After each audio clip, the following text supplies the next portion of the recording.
Welcome, welcome, welcome all. Welcome to First Unitarian Portland. My name is Allison Miller, and I have the great privilege of serving this vibrant community where all are welcome and where we work together to grow our capacity to build the beloved community within and beyond our walls. And I'm so glad to see so many Portlanders on a sunny day, which I think shows how important our topic today is. So thank you for showing up. We need to keep showing up. Welcome to the Sewell Lecture Series, which honors the ministry of one of my predecessors here, the Reverend Dr. Marilyn Sewell, by bringing voices of justice to First Unitarian and to our city. Reverend Dr. Sewell is Minister Emerita, an activist, and author, a longtime supporter of both social and environmental justice movements in Portland and throughout our state. And we're grateful that she's here in attendance with us today.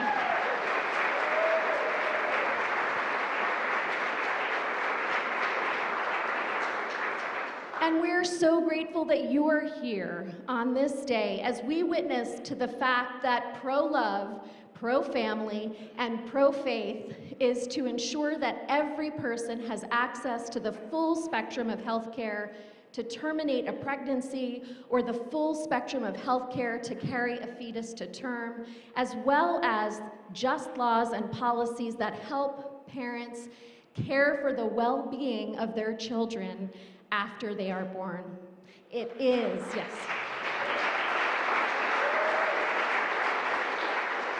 And it is pro-love, pro-family, and pro-faith to ensure that every person has access to gender-affirming care. And here in this house of worship, we view bodily autonomy as a sacred right.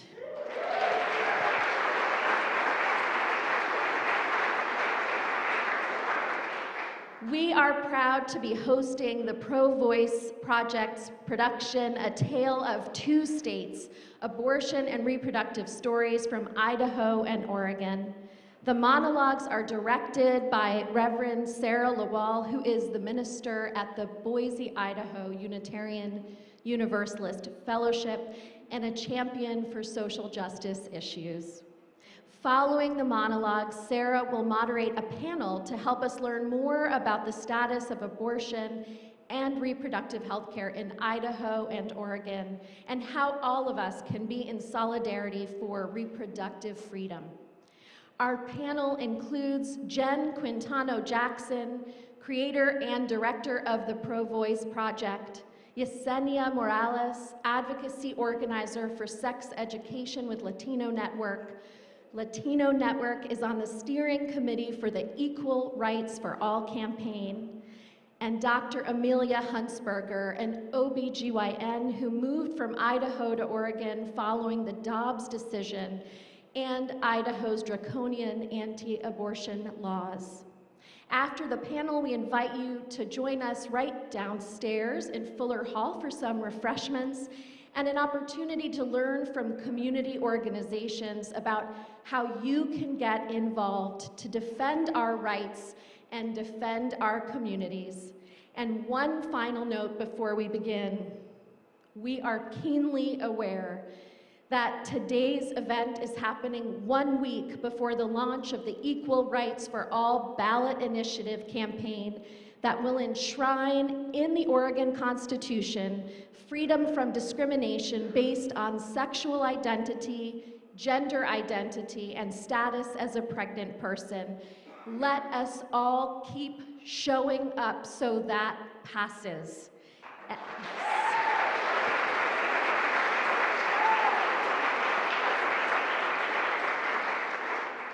And without further ado, our performers.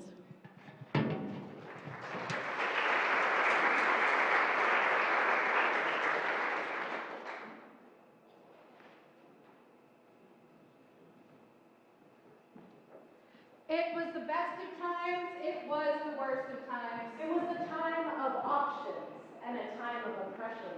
A time of freedom and a time of fear. A time of open doors and a time of locked gates.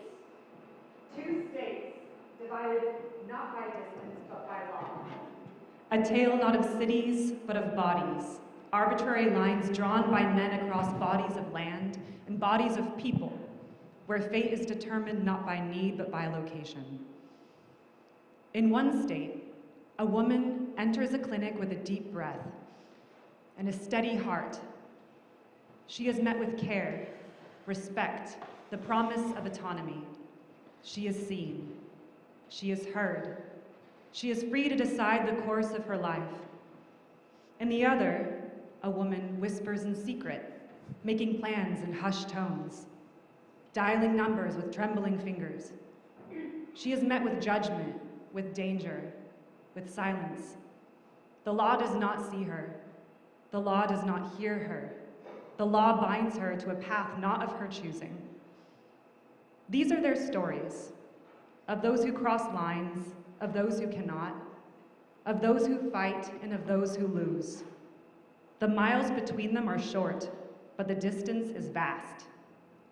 This is the tale of two states, one where choice is a right, and one where choice is a crime. Earlier this year, I was forced to give birth. Due to Idaho's abortion laws, I was forced to continue carrying a baby in my womb for more than 3 weeks after learning she was dead. So I birthed her and I named her Sylvia. When the Dobbs decision came down, ending 50 years of legal access to abortions, Idaho's trigger laws banning all abortions immediately took effect. Since then, even more complicating and overreaching laws have been passed, making Idaho one of the worst states in America for reproductive rights. Idaho's total ban offers virtually no exceptions. No exception for the health of the pregnant person. The most minuscule, nearly impossible exception for rape or incest. No exception for fatal fetal anomalies, when a fetus has no skull, no brain, or otherwise no possibility of survival after birth. A woman is forced to carry to term. Abortion is only permitted to prevent certain death. Organ loss, infertility, paralysis, and potential death don't qualify. Idaho is the only state to criminalize transporting a minor to another state for a legal abortion. Idaho is the only state where doctors have been threatened with criminal penalties for simply telling patients they can seek abortion in another state. Last June, the Supreme Court temporarily restored one exception under the Emergency Medical Treatment and Labor Act, EMTALA, the exception to allowing Idaho hospitals to perform abortions in emergencies when necessary to preserve the health of the pregnant person. But as with everything, the new administration has its sights set on dismantling this and other nominal protections.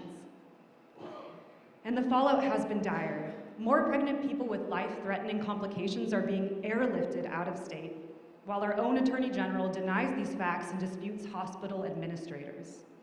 More than 25% of Idaho's OBGYNs have left the state, along with half of our maternal fetal medicine specialists. 3 hospitals shut down labor and delivery care, and patients are being left to fend for themselves.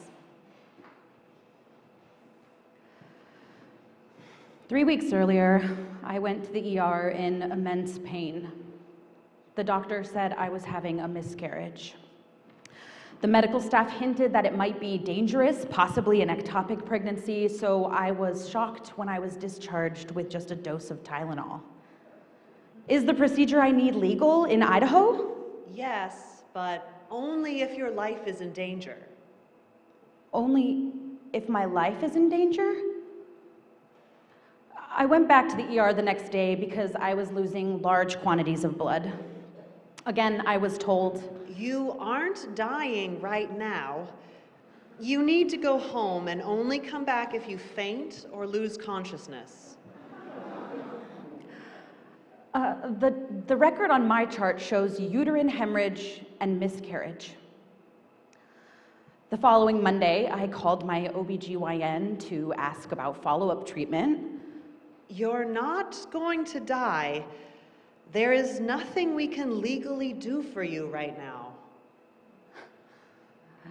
The pain was so intense.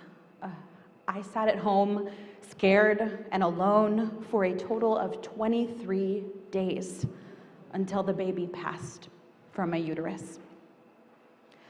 It wasn't until I joined a miscarriage support group that I learned my care was abnormal.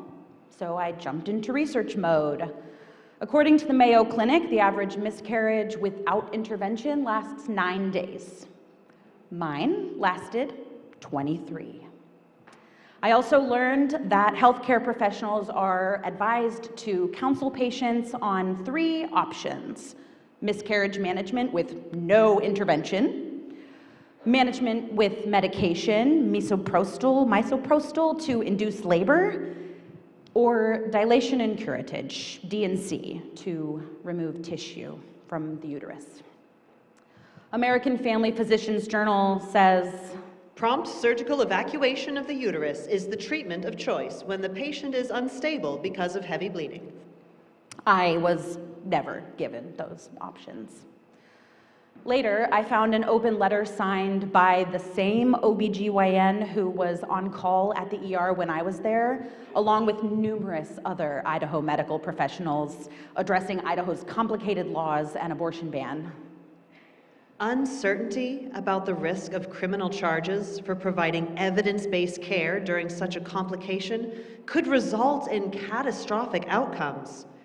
With no option but to continue the pregnancy, patients with these conditions face an unacceptable high risk of death or permanent disability. Withholding evidence-based treatment options until a patient deteriorates and death of the mother is imminent is cruel, inhumane, and it is just plain bad medicine. My medical team felt legally constrained, unable to provide the level of care that could have improved my outcomes. This letter proves that it's Idaho's government that is negligent, not the healthcare providers. You know, in Idaho, they're constantly talking about protecting life, but they did not protect mine. Instead, I was forced to risk my life, hemorrhaging at home for 23 days with my beloved deceased Sylvia in my womb.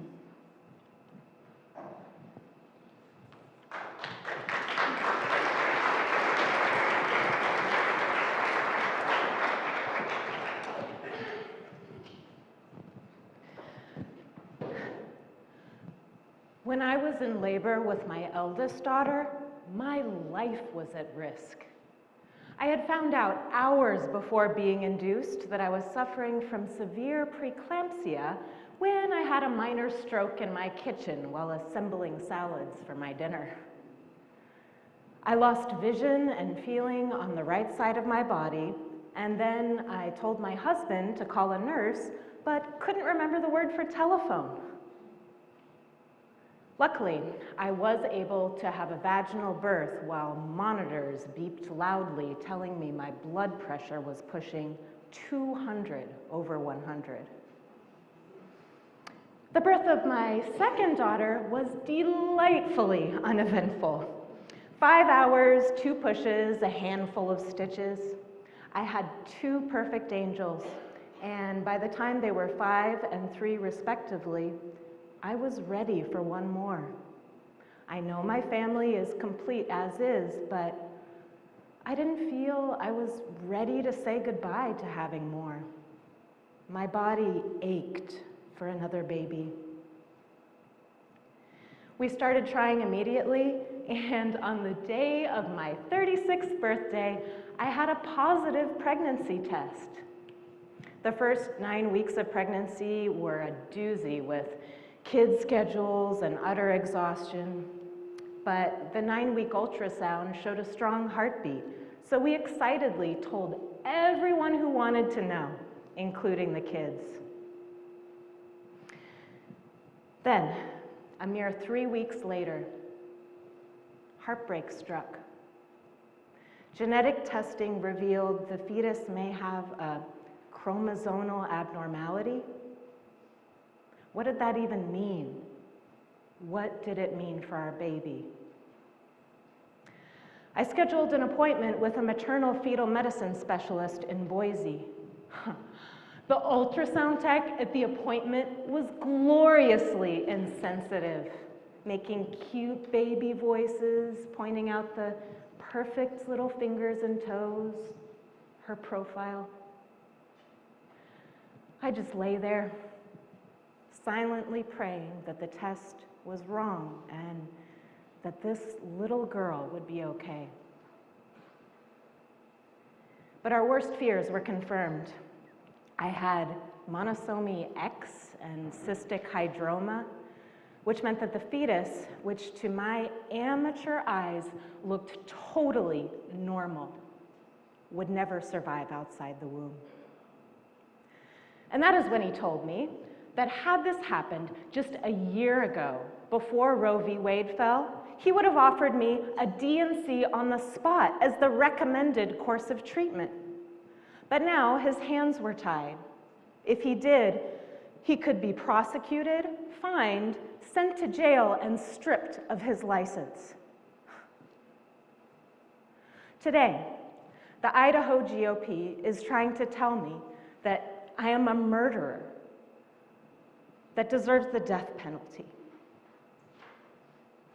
Idaho wants to put doctors, OBs, and specialists who just want to help their patients in jail.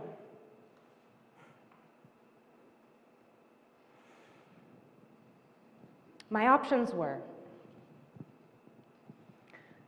have a stillborn, go into sepsis, or deliver to term and have the baby sent straight to hospice, end-of-life care. What kind of choice is that? He sat with me while I wept and mourned this pregnancy loss. This would never be a baby. When I pulled myself together, he handed me a piece of paper with a few abortion clinic phone numbers on it and said, "Good luck." According to the state of Idaho, I was now on my own. I asked if they had some office space I could use, and before I drove the 3 hours home, I called every single phone number on that piece of paper to see how soon I could schedule an abortion. Fun fact, in Eastern Oregon, you can only get an abortion until 13 weeks gestation, in Eastern Washington until 15 weeks. After that, you have to go to Portland or Seattle. I was just over 13 weeks, and I had family in Spokane that could support me. So that meant I had a week to schedule an abortion, book a flight, and arrange childcare for my kids while my partner was at work. I didn't know about any of the organizations out there to help with this financial burden.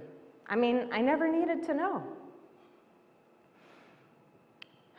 It turns out you have to pay for these procedures up front without insurance's help, and then there are the extra expenses and a postpartum journey not unlike childbirth to prepare for. The worst part was knowing I had to go home and walk around with my pants not fitting and tell my kids and my friends and my family what was going on. So, I am fighting every day. I want my daughters to know that if they need an abortion and it is still illegal, I will help them. I need them to know that if they are raped and it results in pregnancy, I will help them. If they are not ready and they need an abortion, I will help them. And if, God forbid, they have a fatal fetal diagnosis like I did, I will help them. I will no longer be silent because my silence will not protect me or my family. And I refuse to be afraid to tell my story any longer because I am not a hypothetical. I am not a murderer. My partner and I are still trying for another baby. And every month I cry when I get my period.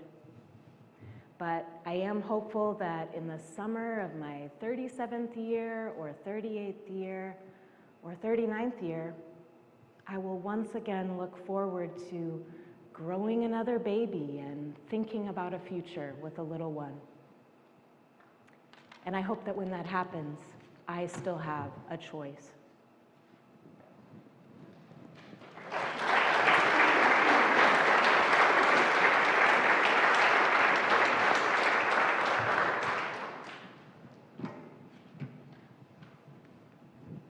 Religion is often used as a weaponizing force to justify removal of reproductive rights and access to abortion care, claiming moral authority.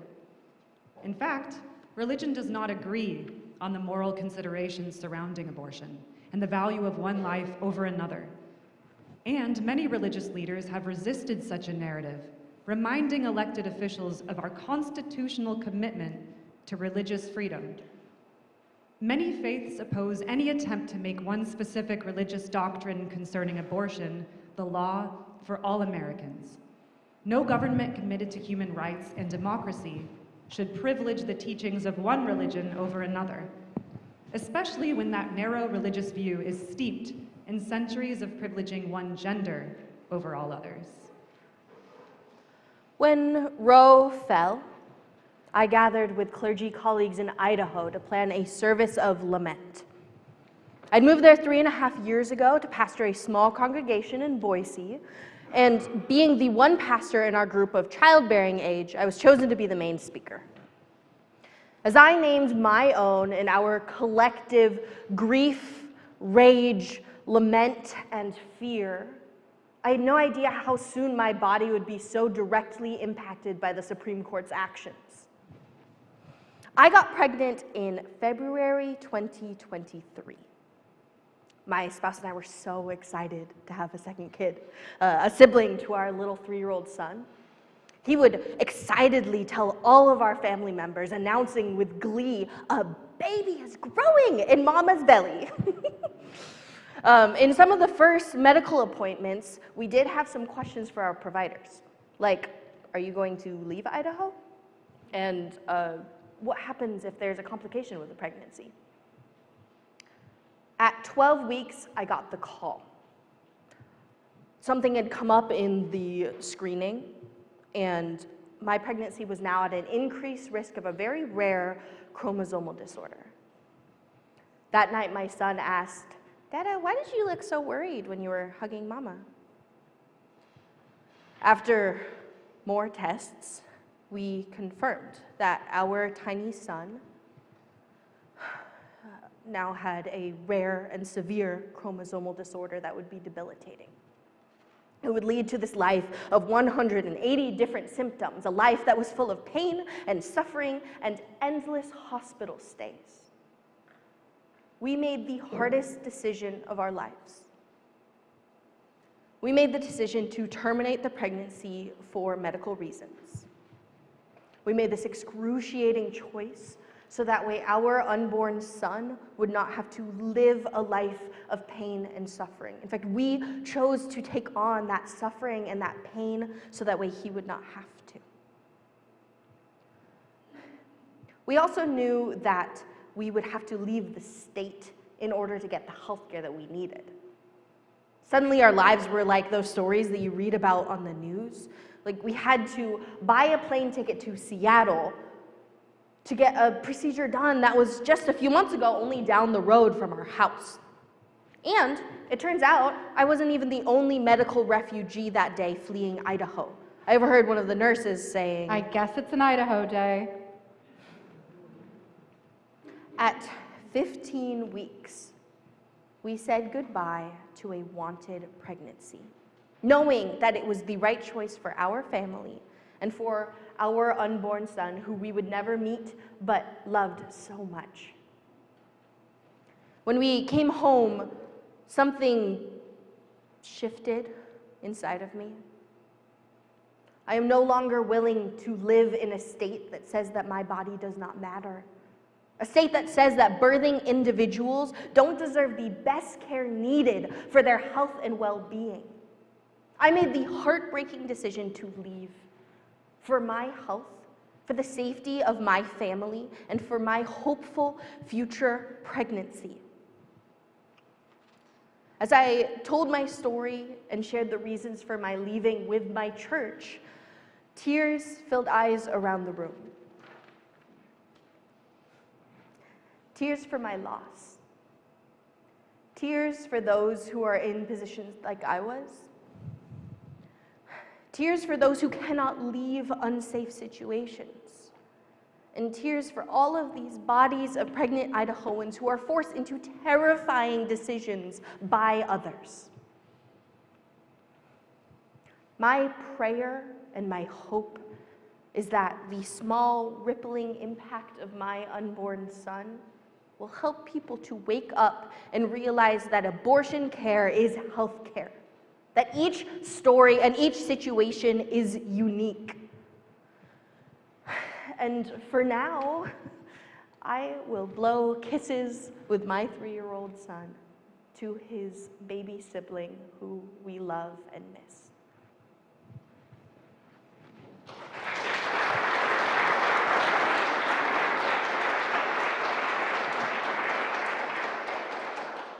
And so the road stretches west, from a place where care is denied to a place where care is provided.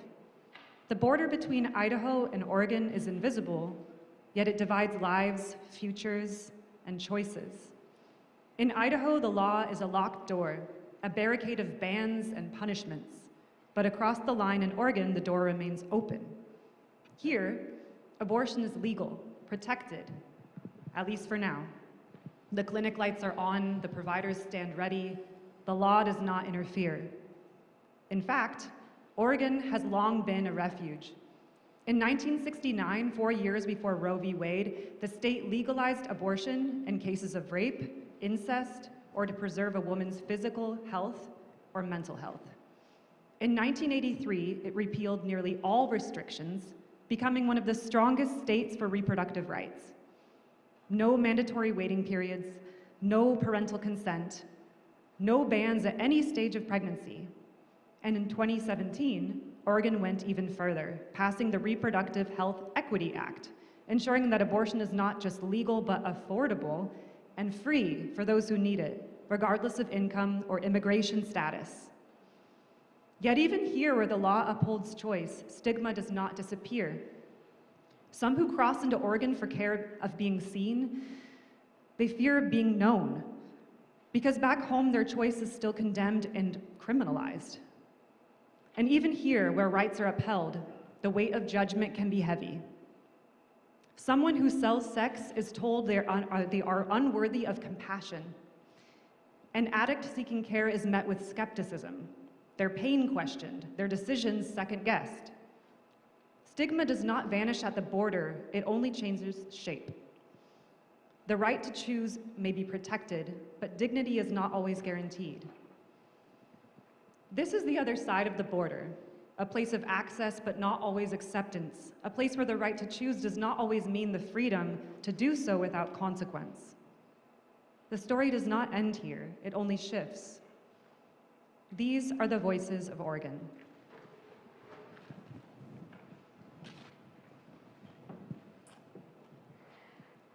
At 17, I was a sex worker using methamphetamine recreationally with no stable housing, and I got pregnant. I knew I wanted to be child-free from a young age. My mother had me at 14. While I was very privileged to have my grandparents raise me, it hurt to hear them explain away my mother's absence. I began to ask myself what was wrong with me. Why couldn't my parents love me like all my friends' parents loved them? No child deserves to feel unloved.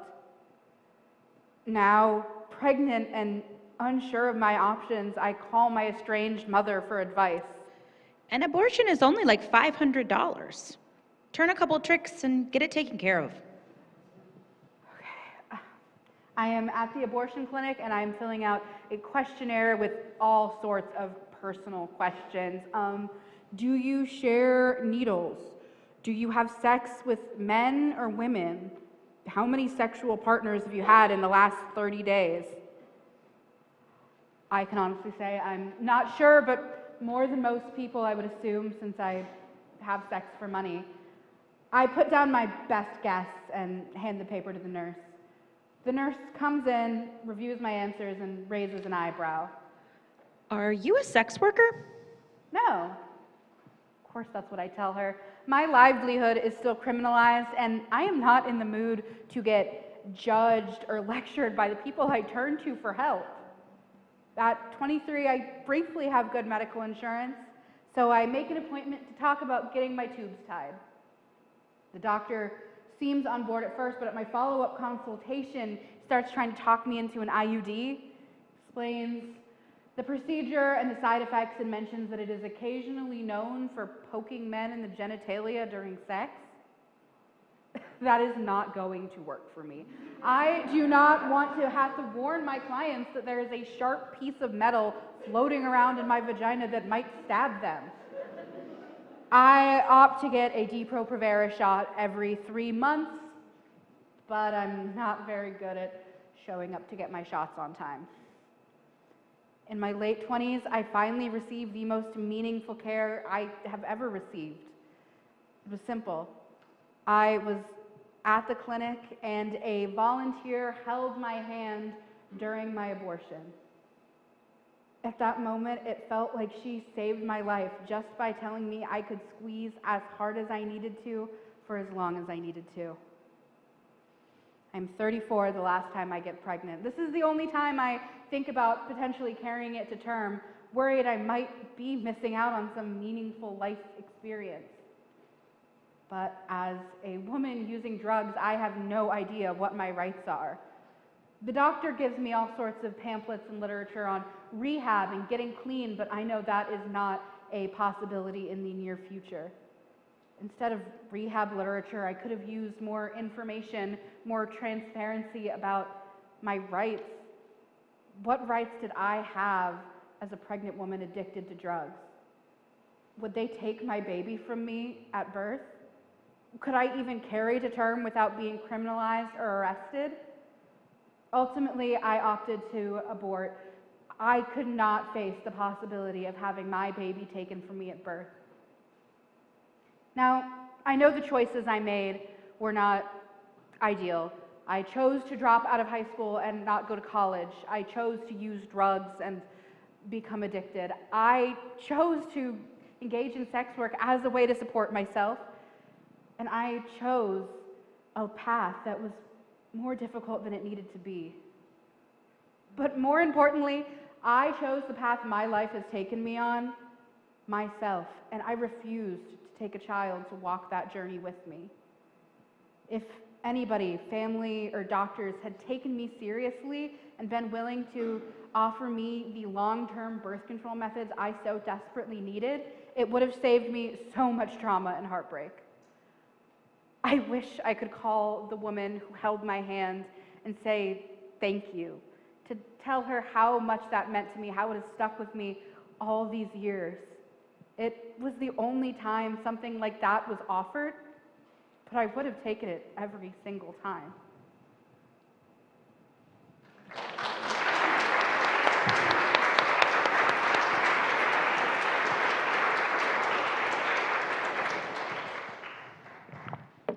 Stigma takes many forms, pressing hardest on those who exist outside the expectations of who deserves care and whose rights should be protected. But choice is not always just about ending a pregnancy, it's also about the right to carry one. For some, that choice is questioned in different ways.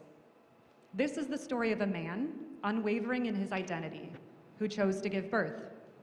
A story of autonomy, of navigating a system that often fails to see him, and of claiming both fatherhood and the act of creation on his own terms.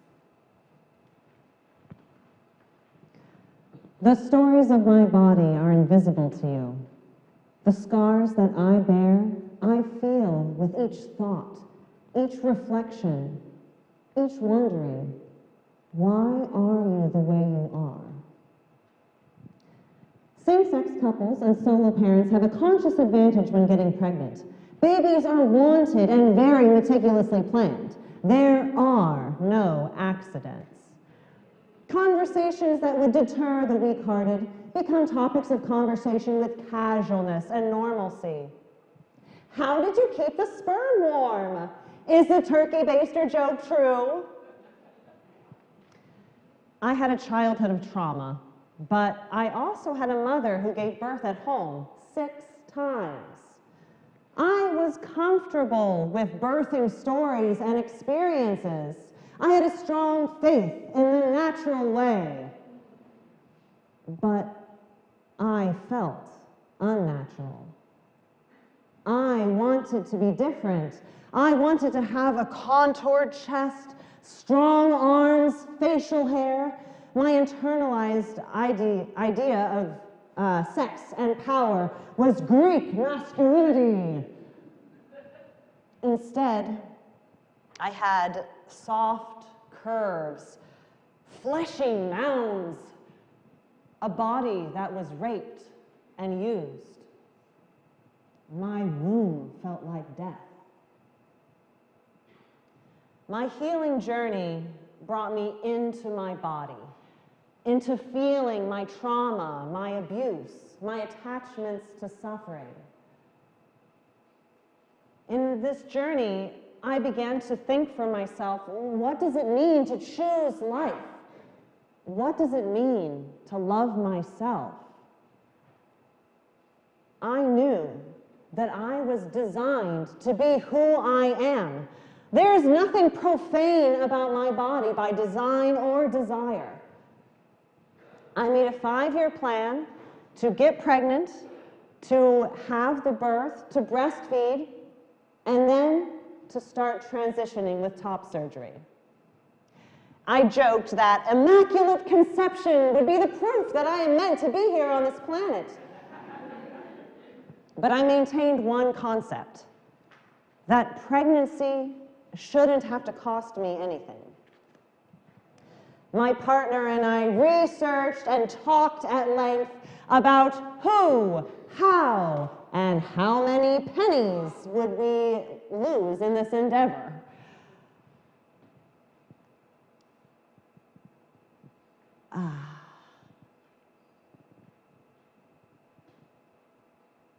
I knew that I wanted a natural birth, and I knew that I wasn't in control. Now, stories of mine are stories of nuance, really. Sperm, every day discarded, flushed down the toilet, washed in dirty linens. It felt surreal for the object of my desire to be something so disregarded, for the barrier to be societal aversion to the basics of creation. But find some, we did. We kept it warm, we used a free syringe, we did the transfer at home with minimal gagging. I opened my heart to be in my body, to honor myself, and so that I could honor the process. My pregnancy mostly followed a textbook description. Weight gain, but not too much. Nausea, but only for a few weeks. Food cravings that don't make sense. Fatigue, feet swelling, trouble sleeping. Feeling like a dysphoric man, not in the books. Feeling like my boobs are legendary, and I had great mammary glands. Awesome! But not for me. The emotional crying and the cycles of being the victim of my partner's moods. Oh, just hormones. The 3rd trimester was halfway through when the contractions started. 4 weeks of regular, consistent contractions. Every time I went in to get checked and I asked, how will I know? My mom could only say, you know when you know. I waited. At 38 weeks, I had my membranes stripped. I had been 4 centimeters dilated for 4 weeks. And having mild, consistent contractions that whole time, I was really ready to know, when is it ever going to be more real? I knew I wanted to be in my body. I knew I wanted to experience as much of the labor as I could. I knew I wanted that natural birth, but I also knew that I wasn't in control. 2 days later, I got out of the bath, and I knew.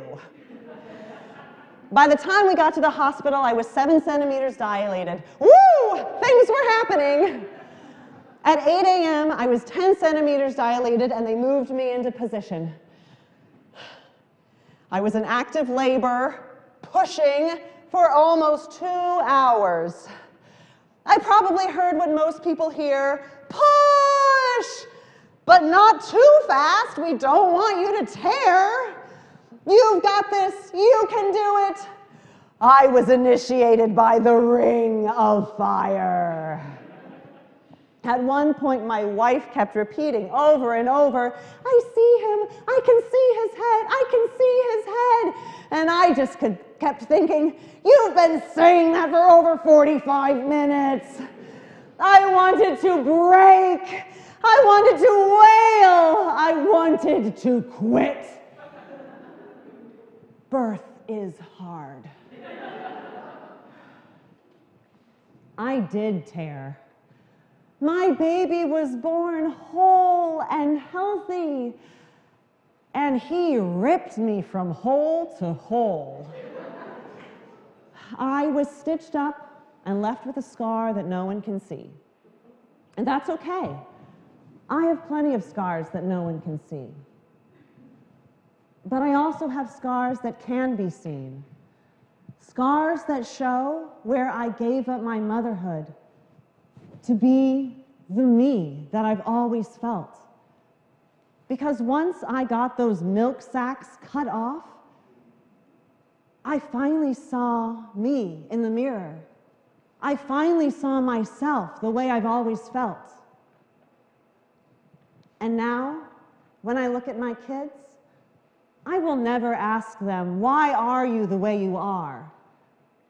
I will only think of their perfection.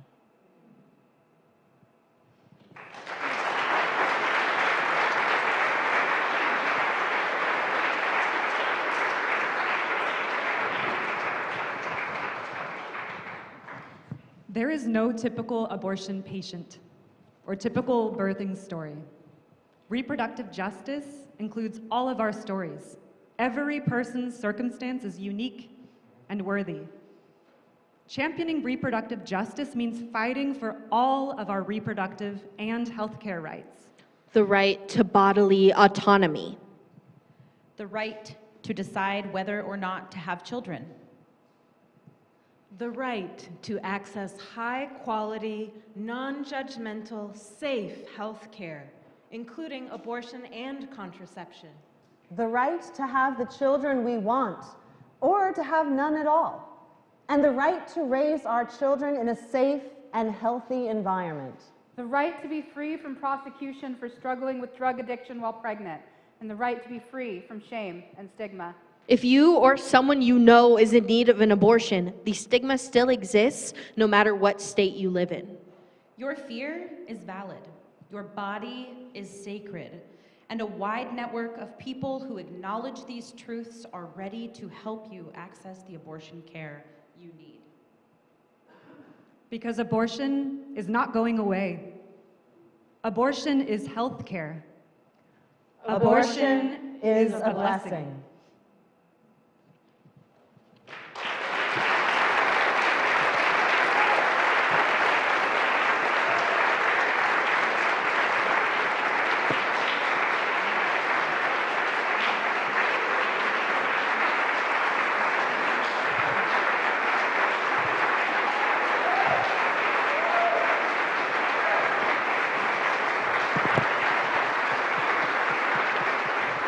Thank you, Kat. Thank you, cast. Thank you, everyone, for being here. My name is Heather Torian, and I'm a member of the Sewell Lecture Committee. And I want to invite you to take a moment to reflect on what you've just heard and have a conversation with someone next to you, a short one, while we change sets for the panel that's coming up in a minute or two. But would you just turn to someone nearby and share something that you remember that sticks with you that you will take with you today? Thank you.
Turn your pack on, Amelia, that'd be good.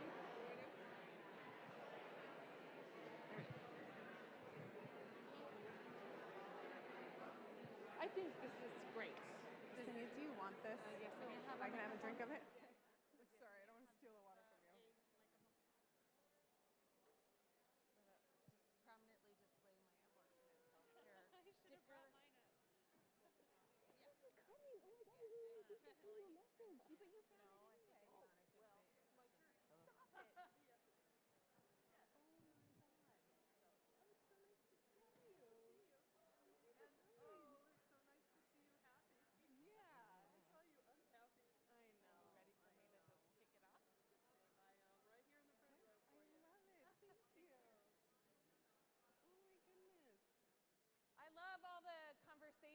That are happening. I think I'm on. If I could get my volume on, please. Hello.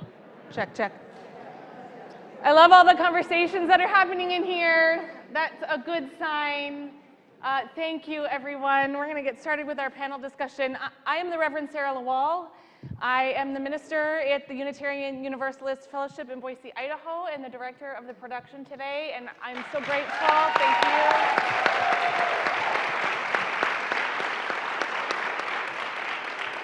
I'm so deeply grateful to all of you for coming out, especially on this sunshine day. It's really gorgeous here, especially for our northern Idahoans. I want to take a moment.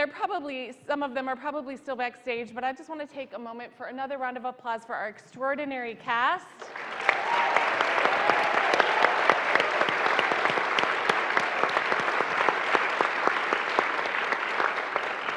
And I just want to share with you that they did not know me, I did not know them. A few of them knew each other. We rehearsed over Zoom. Some of our cast members joined us a mere, less than 2 weeks ago. And they took this material and memorized it and ran with it, and we put it all together just today before you all walked in the doors. So, that's just a testament to their extraordinary talent.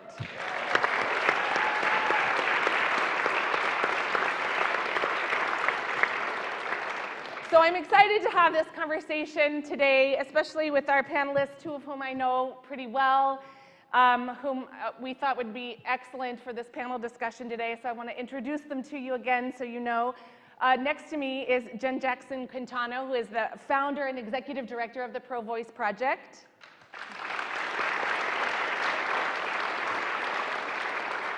To her left is Dr. Amelia Huntsberger, an OBGYN who is practicing now in Eugene, but who practiced for years in northern Idaho and was really front and center in being a voice of the medical community when the Dobbs decision came down. And likely you've read a story or heard her on This American Life or very many other radio shows and interviews. So that's Dr. Amelia Huntsberger.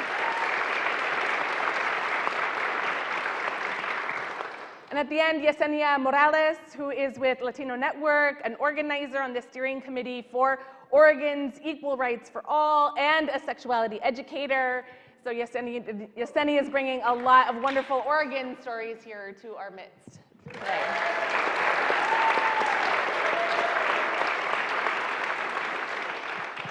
First, I just want to name for myself to sit and listen to these stories in another state, and having heard, at least the Idaho stories, having heard them 4, 5, 6 times now. I don't know what your response was, Jen, but I felt it in a whole different way. Hearing your reactions was really telling. I hate to say it, but I think part of us have become, me anyway, have become a little inured and hardened to these stories, and so to hear others experience them for the first time was really moving, and I found myself getting very emotional.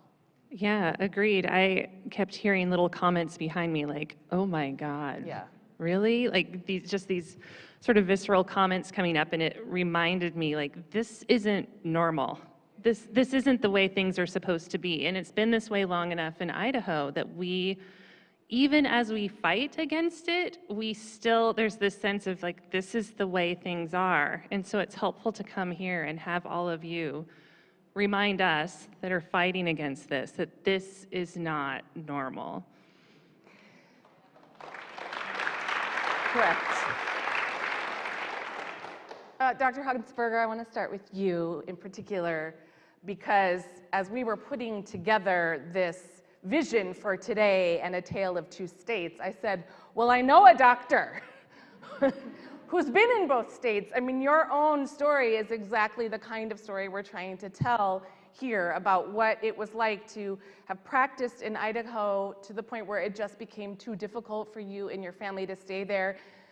Amelia practiced in the location where one of those labor and delivery centers in the hospital was shut down, and she's a practicing OBGYN and married to an ER doc. So can you share a little bit with us the Tale of Two States from your perspective? What do you remember? What was it like in those early days after Dobbs and just trying to figure out how to practice? And then how did you come to the difficult decision to finally move? And then what's it like now that you're here in Oregon? My husband and I met in medical school, and we were both from small towns. And so once we completed our training with our residency, we wanted to go back home. And to us, that meant coming west and going to a small town. And so we landed in Sandpoint, the town where Jen lives now, which is a town of about 9,000. And we felt like we had landed right where we wanted to, and we were able to serve a small community, one like where we had each grown up. And we had a great time, doing that until things really changed. And, the Dobbs decision was huge.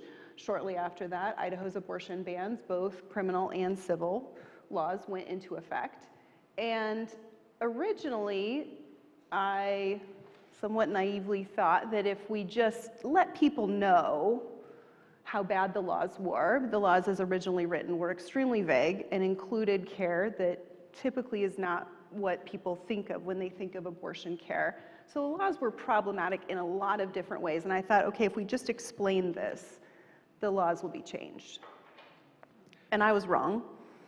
But I took really seriously that role and responsibility as a mom and as a doctor and somebody providing reproductive health care. We just need to get people to understand what's happening. So I wrote ed-ops to newspapers, and I did interviews, and I was a declarant for the Department of Justice against the state of Idaho.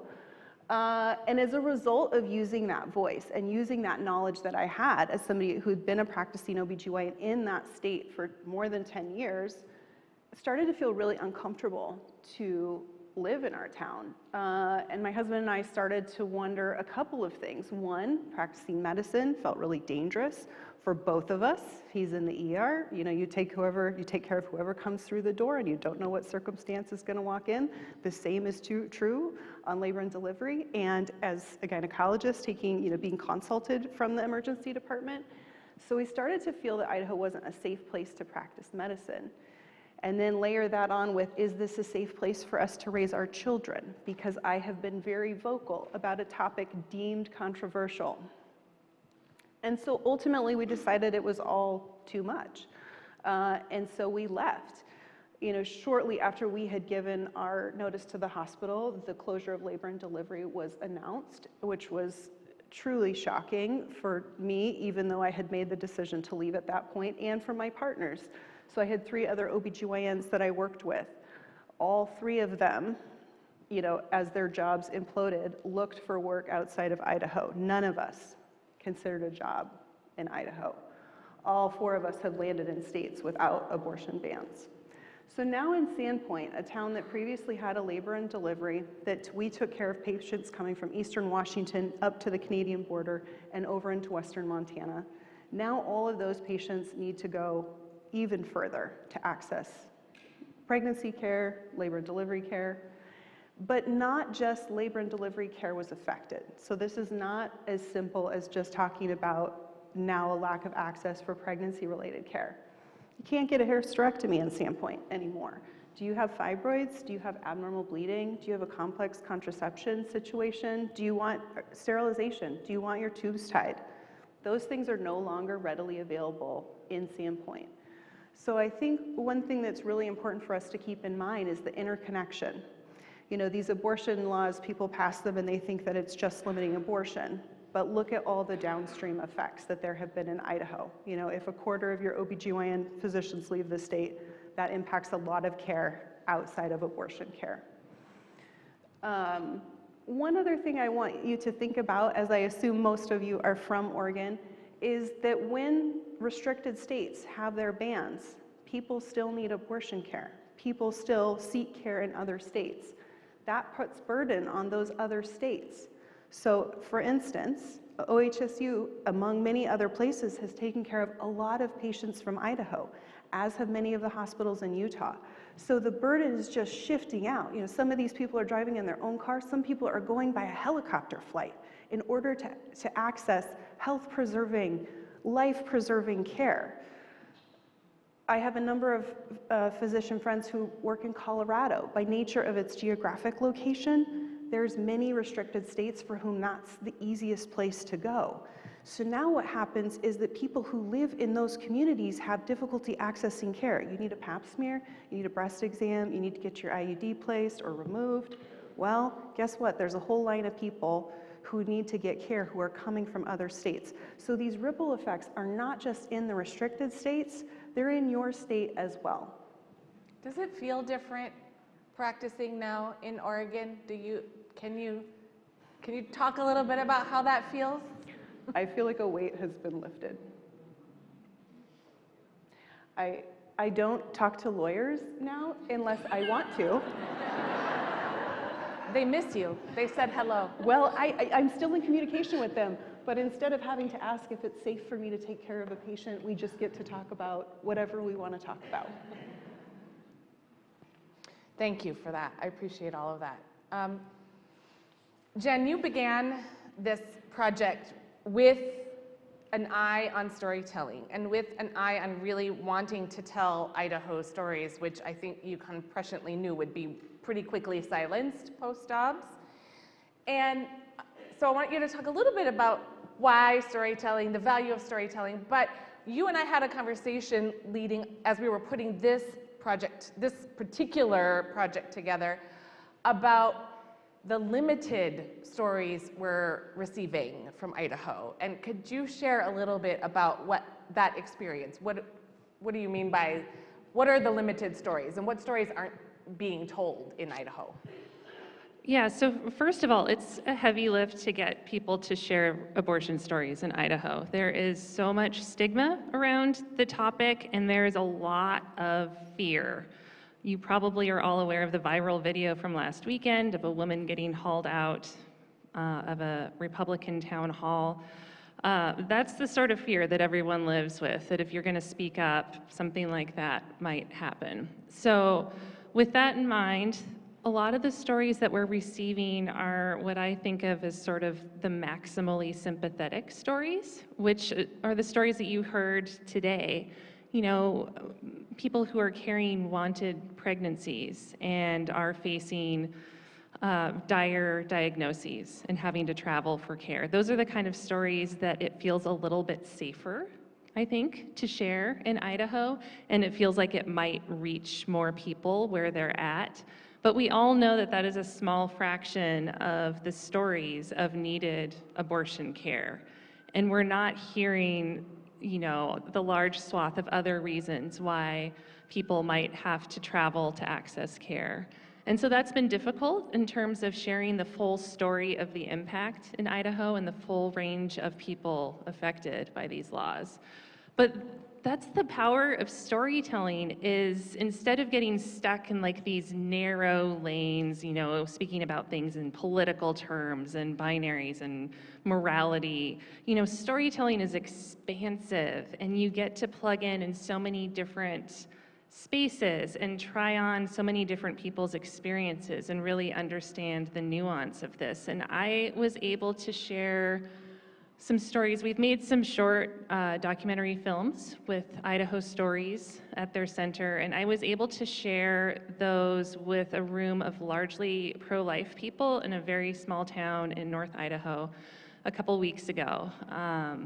And it was remarkable, the conversation that happened afterward, with all of us sitting there, looking at one another face to face, having just seen a woman and her husband on the screen, like laying bare their experience of having to travel to Utah for care. And like, oh my gosh, the fact that Utah is a safe place to go, I mean,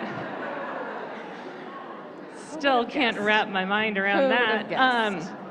You know, so they heard this story, and we were able to speak about abortion with nuance. You know, people in the room were willing to say, gosh, you know, I'm pro-life, but I don't want to tell a woman like that she can't go get an abortion. That's inhumane, that's awful. Or I'm pro-life, but I don't believe in government overreach like that. That's appalling. And so it was wonderful to sit in a room with people and see that when faced with a real story, they're able to see, like, this is bigger than pro-life versus pro-choice. This is real human beings. And I think that's the power of storytelling right there. Yeah, it's been extraordinary. And that I would invite all of you to check out the YouTube page of the Pro Voice Project, where those short documentaries are, and you can see some of them. And the story that Jen is referencing is a story of a small town couple who identify as Christians and whose husband was running for sheriff while this was unfolding in their lives. And so it just really became a catalyst for the conversation in that part of Idaho, and it's a really powerful story to listen to. And real quick, while he was running for office, his opponent went door knocking and told people that Desi and Morgan killed their baby for sympathy votes. That's Idaho. That's Idaho. And when we were interviewing them for the documentary film, we have the camera on them, and behind them in the driveway, a truck pulls up, and it's a law enforcement officer there serving them with papers. They're getting sued by his opponent for defamation because they shared the fact that he was telling people that this is why they had killed their baby. I mean, it's really nasty in Idaho. It's tough. It's impressive that Desi is so willing to continue to tell her story, which was just featured on Oregon Public Broadcasting on a story yesterday. So that was their story. You heard from Desi, that was her story. One of the conversations that has been unfolding for a long time, but I think has really exploded in light of these bans, is how we understand the word abortion. What do we mean when we say abortion? And the Idaho GOP thinks all of it, everything, every procedure that does not allow a fetus to be born naturally to term or even early, that's considered an abortion. But part of what happens in that conversation in the years leading up to that is that we start to talk about elective abortion versus non-elective, or these other abortions where they might be okay. And the push to really try to use storytelling to normalize the term and to understand abortion as health care. So Amelia, I would wonder if you would just speak to that a little bit, especially also in both of your experiences. How was it different in Idaho versus Oregon? One of the things that I think a lot of people don't realize, and this is perhaps, a failure of the medical community, abortion happens all the time, spontaneously. Usually people refer to that as their miscarriage. But medically, what gets put in your chart is spontaneous abortion or inevitable abortion, miscarriage that's going to happen. Nothing can be done to stop it. We have all these words to describe abortion, and many of them are a process that has happened on its own. No one chose it. It just, pregnancy doesn't always move forward the way that people would hope or want it to. So, and then on top of that, the interventions for missed abortion or miscarriage and for other abortion, those are the same. We use the same medications, mifepristone and misoprostol. We use the same surgical procedures, D&C. So for medically, this is all just a big spectrum of care, but in people's language, in the general public, people think of these things very differently, which is an interesting space to navigate. Yeah, Yesenia, when we were preparing on a Zoom call for this discussion together, you were sharing how there is only one word for abortion in Spanish. Can you talk a little bit about that, and culturally then, how does that play out? Yeah, an abortion, and like they mentioned before, is that abortion in healthcare, there's like different terms for different type of abortions, different situations. But in Spanish, we just say how it is. It's un aborto, it's an abortion. And there is, like I remember my mom shared, like, oh yeah, I had an abortion. And I was like, an abortion? Like, that means you decided to end your child's life. And then she was like, no, I had complications. And then I was like, oh, so then that's when I learned that aborto and abortion, it's the same in English and Spanish. And I just want to highlight that the way that we speak about abortion, we just have, and we talked about the stigma surrounding abortion. And it's really important that we take control and we take that word back and to just unstigmatize what abortion has been for so many years. And I think they've highlighted through storytelling that in Oregon, there is stigma surrounding an abortion. And who has done such a great job of using that word is the other party, the GOP, has been able to use that word in such a way, in such a powerful way, because they take power into that word, and that's something we have to do now when we talk about abortion, when we talk about trans care, when we talk about contraception, is that we need to unstigmatize abortion, trans health care, and all these other communities that are continuously being attacked through GOP and through media and all those other attacks that we continue to see. So I just want to highlight that culturally, in Mexico and other Latin American countries have done a really great job of how to storytell and how to bring abortion to light, and that there's so many situations, circumstances that folks decide to take to do an abortion. However, they've been able to take that word back and just say what it is. It's just an abortion. And yes, there is power and there is grief and there is loss to that word, but it's so important that we just use that power and don't say like, oh yeah, I got an abortion. I had an abortion is how you say it,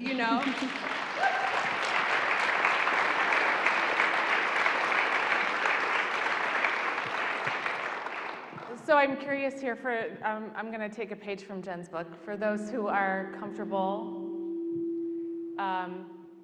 to receive Yesenia's invitation, how many of you have had or know someone close to you who has had an abortion? If you're comfortable, raise your hand. Now look around. I look like everybody. So thank you for that reminder and invitation that there is a story sitting right next to you. If you don't have one, there is a story sitting right next to you.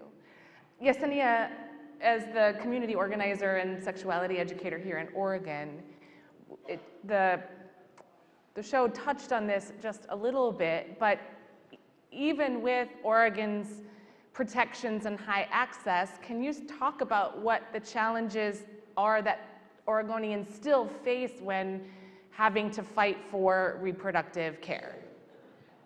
Yeah, I mean, there is so much to unravel here. We touched on stigma, we also touched on access, we also touched like overall patients' experience when accessing this care and healthcare facilities. We're also talking about legislation, we're talking about funding, we're talking about sex ed funding, and overall the federal government on the tax of coercing states that do provide these services to cut federal funding. But here in the Equal Rights for All campaign, we're trying to do a protective, we're trying to protect these rights in the Constitution. Historically, we relied on federal court governments, like the Supreme Court and just federal governments, to continue to protect our human rights, the right to choose what we want to do with our own bodies, through privacy. However, as we see through this Trump administration, is that we cannot rely on federal judges to protect our human rights. We now have to rely on our state constitution, state courts to protect our human rights. And so with the Equal Rights for All campaign, what we are trying to do, and it is a community effort, it's a state effort, it's a ballot measure that we're trying to propose by having 250K signatures by July 2026 and having your ballot measure on your ballot for November election for 2026, which is also the governor's race. And this constitution is an amendment, and it's an amendment that will protect trans healthcare, abortion, contraception, IVF, which is all entities.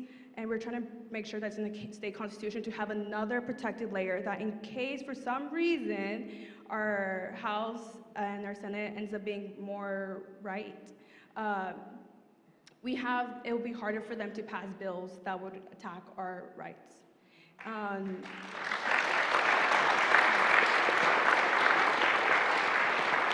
Would you, since you've introduced that, do you want to talk a little bit about the process and like how that will unfold? I don't know how it works here in Oregon. Like, will you need to do the door knocking for signatures and that whole process and invite folks to think about how they can support that?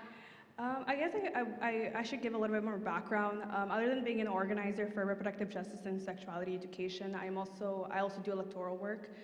So I make sure that people who are voted into office are held accountable and are responsible, and let them know that we knock on your doors for you to be in the position that you are. So I'm part of that.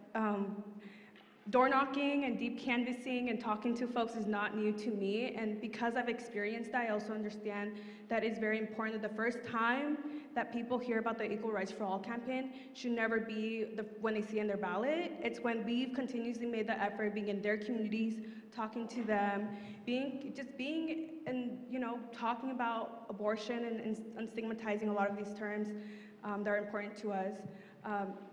So right now we are gathering signatures.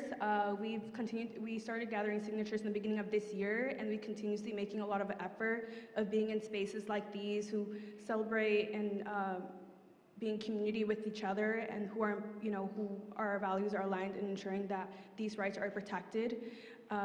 So we're gathering signatures all across the state. We went to Eugene last weekend. We're doing a campaign kickoff next Saturday.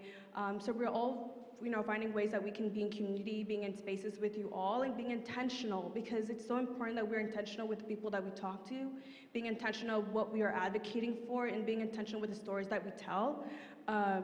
And so we're continuing to gather signatures all throughout this year and next year, but we're also doing educational workshops surrounding reproductive justice, abortion, and sex ed, and how it intersects with a lot of other issues like immigration, healthcare, all of these other things.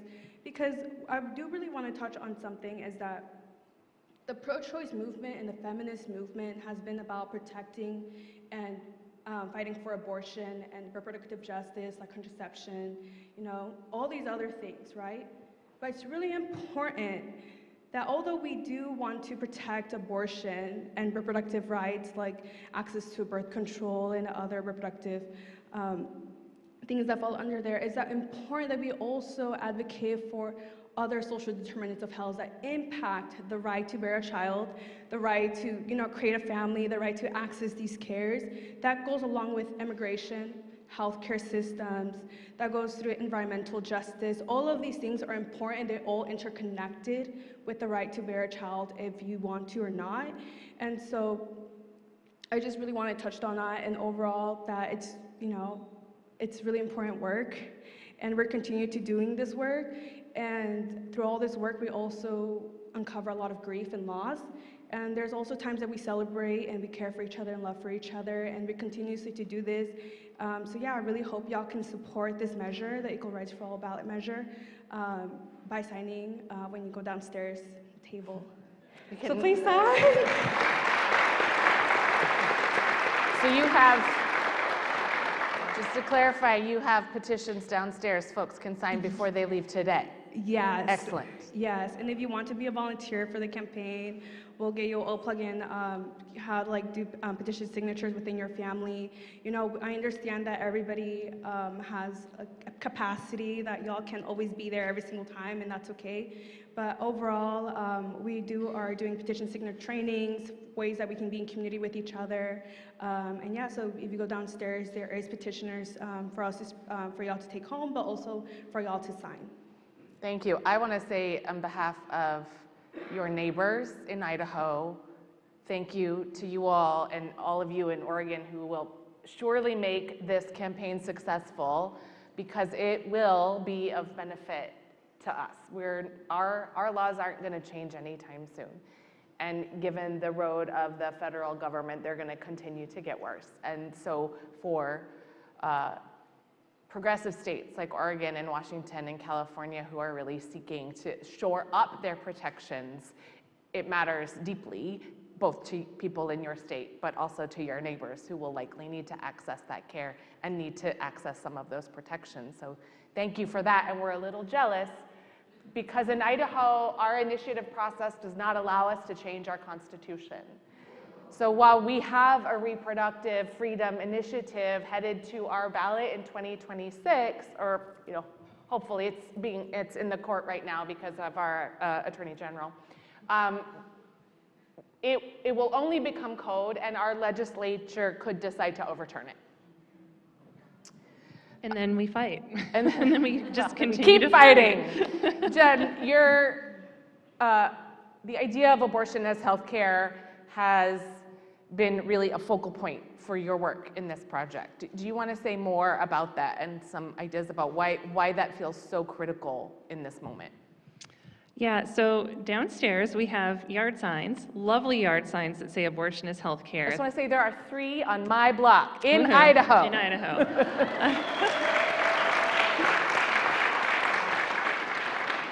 So, we've been working hard to get that message out there, obviously that abortion isn't this shameful thing. This is actually healthcare. And the more people we're getting in Idaho to put these signs up and say these words, we're trying to normalize that experience. But it's been difficult. I had an event recently with all supporters in the room who, 201, said, gosh, I really have a hard time with your sign. I would like to support you, but the signs are just really too in your face. Could you have something else on the sign? And I was like, do tell, what should I have on the sign? Well, maybe if you put pregnancy as healthcare. I was like, that's not true. Pregnancy is actually a condition. Another idea was, well, reproductive health care is health care. And I was like, well, that's in the term. And one of the people present said, well, it's not health care when she can't keep her skirt down. And this is someone who considers herself pro-choice in Idaho. The internalized misogyny and the shame, it's an uphill battle there, as it is in a lot of places. Idaho is not the only regressive bastion, we're sort of a crucible for what is happening at a national level, but this is what we're up against, and that's why we need to continue to say the word abortion and not hide behind, these euphemisms like pro-choice and really tie it to healthcare, because I can think of no more. I, for one, had an abortion when I was in an abusive relationship, and to think of what kind of life that saved me from. I can think of no more miraculous kind of health care than a pill that you can take that saves you from a lifetime of dealing with an asshole. Like,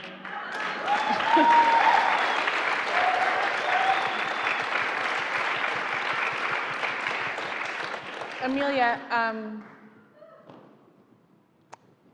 what was really really moving to me in Idaho when medical providers were responding post-Dobbs, and medical providers really started organizing and advocating in a way that folks hadn't really before, and no judgment there, like who knew you would have to advocate to do your jobs just to provide care. But as the parent of a trans teenager, it was also really moving for me to see that that organizing was happening across the spectrum of care and with a real understanding of what that meant. And the Equal Rights for All campaign here will extend protections to health care for trans folks and trans youth, which don't exist in Idaho. Can you talk a little bit about why those two things are so linked and so important? Yeah, I think this is another good example of interconnection. And I'm going to jump off a little bit of what you were saying. I think, it's very different to talk about abortion here in Oregon than it is to talk about abortion in Idaho.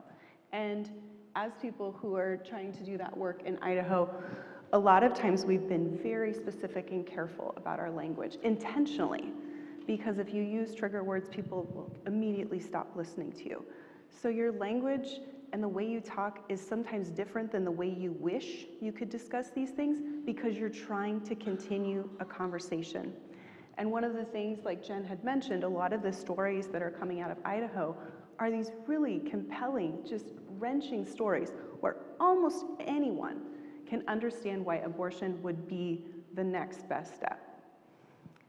But when we really step back and we think about, we get to the crux of the issue, what that really comes down to is who gets to decide. Does the government decide your health care? Should the government decide your health care? And that doesn't matter whether we're talking about abortion, that doesn't matter if we're talking about contraception, that doesn't matter if we're talking about rights in the trans community. Those are all the same. Who gets to decide? No politician is better equipped to decide what medical decision a patient should make other than the patient themselves. That's always true. That's true for all humans, all the time. And that's what I think we have to keep coming back to, is why are we doing this work? Where do we need to center ourselves?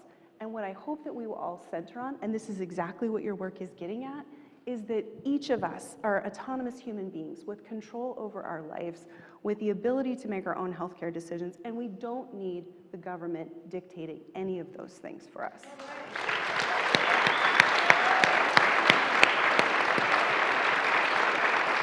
That's a good note to end on. That's a great note to end on.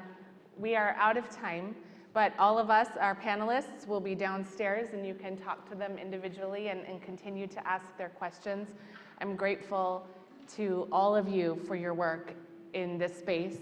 I want to thank Reverend Allison and the folks of First Unitarian Portland, Dana Buell, the Social Justice Director, and the Care and Dignity for All.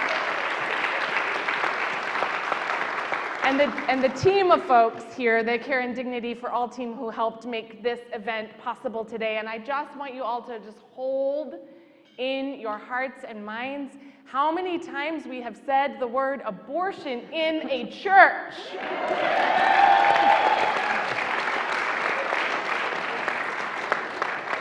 Thank you so much. And I also want to thank especially Reverend Sarah Lawal, who co-conceived this over time, and she took it and ran with it right up until about, I don't know, now. So thank you, and thank you all of the panelists. I want to thank again our actors, and